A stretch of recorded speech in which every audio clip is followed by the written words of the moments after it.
5 minus 5 is 0, right? Right. 5 minus 5 is also 0, and 0 times any number gives us 0. That's right, but that's not the answer of this expression. And that's the wrong answer because you fell for a big trap, hook, line, and sinker, and that's the order of operations. So you didn't follow the correct order of operations. If you're asking yourself if there is any order of operation, yes, I have to tell you, yes, there is an order of operations, and it is called PEMDAS. It is an acronym for P for parentheses, E for exponents, M for multiplication, D for division, A for addition, and S for subtraction. And this gives us an arrow of priority from the highest to the lowest priority. So parentheses has the highest priority.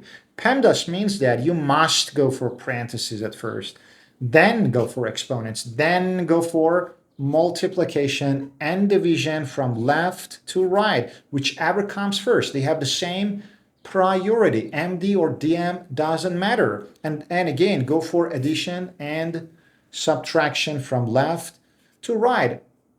Without PEMDAS, we would be lost. Everybody would be lost because you would say 0 is the answer, I would say another one, and so on and so forth. And this would create a chaos in math and in algebra. So never be lost and learn PEMDAS. Do I sound like Saul Goodman?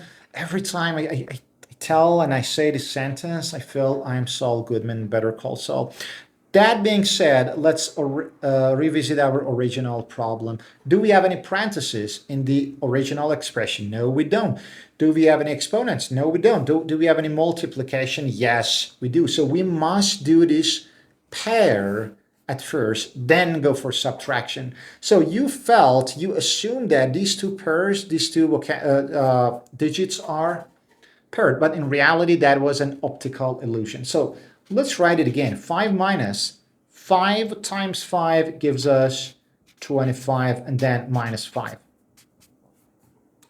So 5 minus, now we have just subtraction. It can go from left to right. Obviously, you can cancel these 5s out for you that are a little more comfortable, but let's do this from left to right. 5 minus 25 gives us minus 20, minus 5.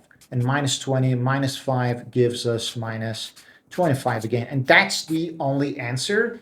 For your homework, what would the answer be if we had, let's say, 5 minus 5 times 5 minus 5 and squared? What would the answer be if we had something like this? So make sure to drop your answers in the comments below. Please subscribe to your channel, Prime Logic, to support me and motivate me. It really means a lot. And like the video if you haven't already.